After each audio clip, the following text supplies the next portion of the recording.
Well, I couldn't resist putting this video together. I'm into my bushrangers, I'm into my ballads. And you've ever heard of the story about there was a wild colonial boy? Well, this is the town that ballad was written for. In fact, there's a lot of history in this town. This is Carcoar in New South Wales, 250 k's west of bloody Sydney. And it's full of bushrangers and plenty of stories. Come along, let me tell you a story about Carcoar, New South Wales.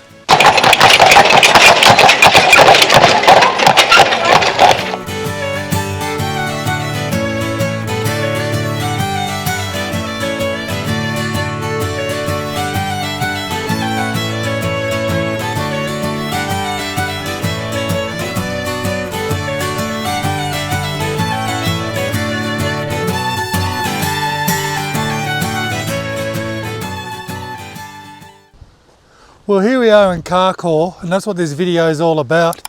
It's about 250 kilometres west of Sydney, 50 odd kilometres sort of southwest of Bathurst. Mate, this place here is an absolute gem if you're travelling around. We're all pretty busy hitting all the tourist spots on the coast, etc. But go inland a bit and you're going to find places like Carcoar. Just like Beechworth, it's got huge history on bloody bushrangers. In fact, in today's terminology, Carcoar would have been the centre of the crime wave of New South Wales. That's right. Bushrangers would get out of prison as convicts from Sydney and come out this way here and join a gang. You've heard the story about the wild colonial boy. Well, that to me was just a song, a ballad. But in fact, it was a group of bushrangers called the Colonial Boys. John Doonan was one of them. And that song was put together in this town of Carcoar. But you know, a simple little thing which I'm getting into, which really interests me, because if you all know, I'm into old Banjo Patterson here. Now, in today we have crime writers, okay, for the local papers or podcasts, and they talk about common crimes that are happening. Well, back in the 19th century, it would have been Banjo Patterson, reporting on crimes, writing ballads, because he worked for a lot of newspapers, not just a few. He worked for some newspapers out there, writing on the happenings of people like Ben Hall, Richards, and of course Ned Kelly. In fact, he wrote a poem about the wild colonial boys off the song that it was done.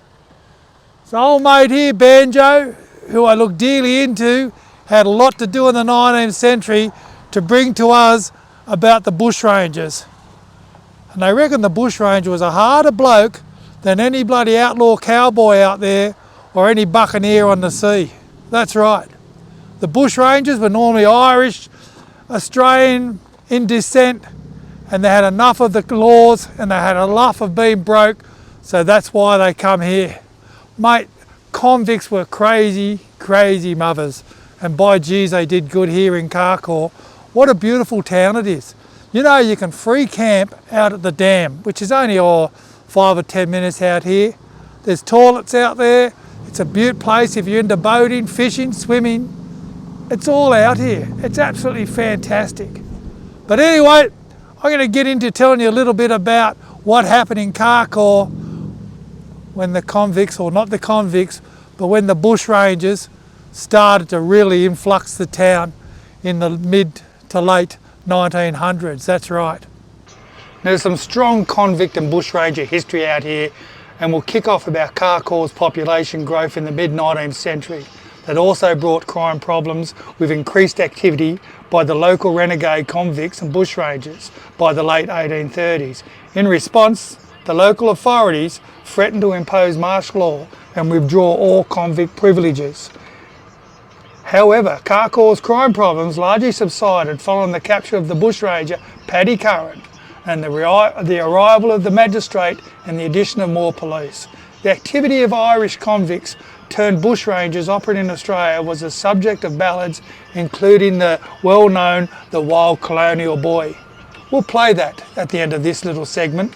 Anyway, John Priestley was born in Bathurst in 1835 and he was a notorious horse thief in the area in the early 1850s. While imprisoned on Cockatoo Island near Sydney, now called Bilowa, he met veteran prisoner Frank Gardner, labelled the Cockatoo Hand. Priestley received his ticket of leave in December 1860, conditionally on his remaining in the Hunter Valley. He absconded to the Abercrombie Ranges, where his parents had previously lived, and began a series of highway robberies in the south and west of Bathurst, which is just around this area. Frankie Gardner joined him after a couple of months, followed by Johnny Gilbert 3 weeks later.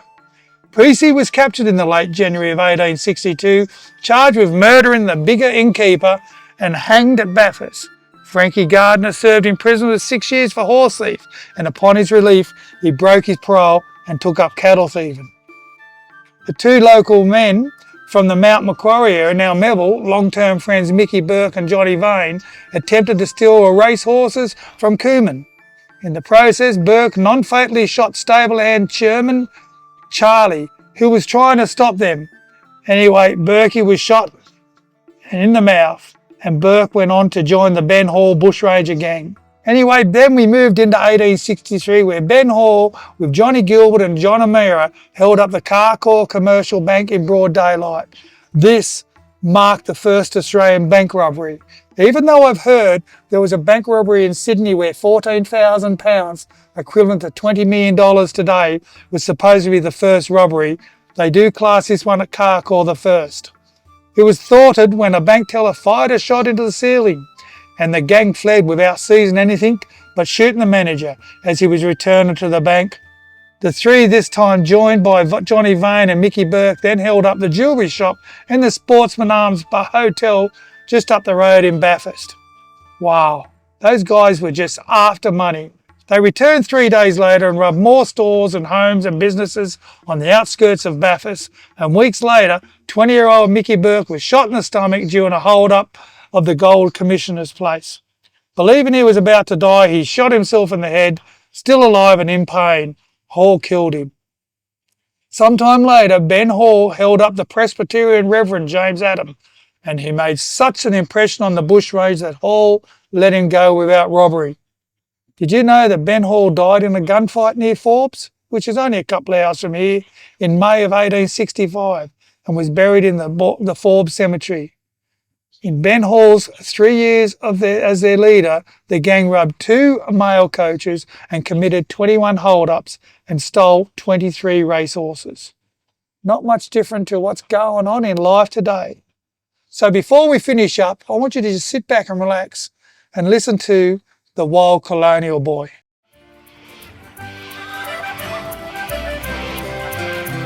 There was a wild colonial boy, Jack Doolan was his name. Of poor but honest parents, he was born in Castlemaine. He was his mother's only hope and his father's pride and joy. And dearly did his parents love the wild colonial boy. At the early age of 16 years, Jack left his native home, and to Australia's sunny shores, bushranging he did roam. He robbed the Mudgee Royal Mail Coach, and he robbed Judge McAvoy, who trembled and gave up his gold to the wild colonial boy.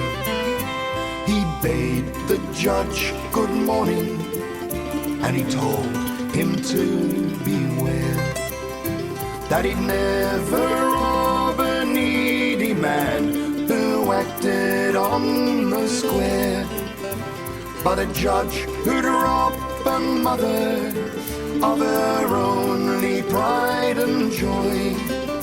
Sure, he is more of an outlaw than the wild colonial boy. That's our time here in Carcoar and the history behind how it come. Can you believe it's bloody still the 3rd oldest village in all of New South Wales, west of the Blue Mountains? My God.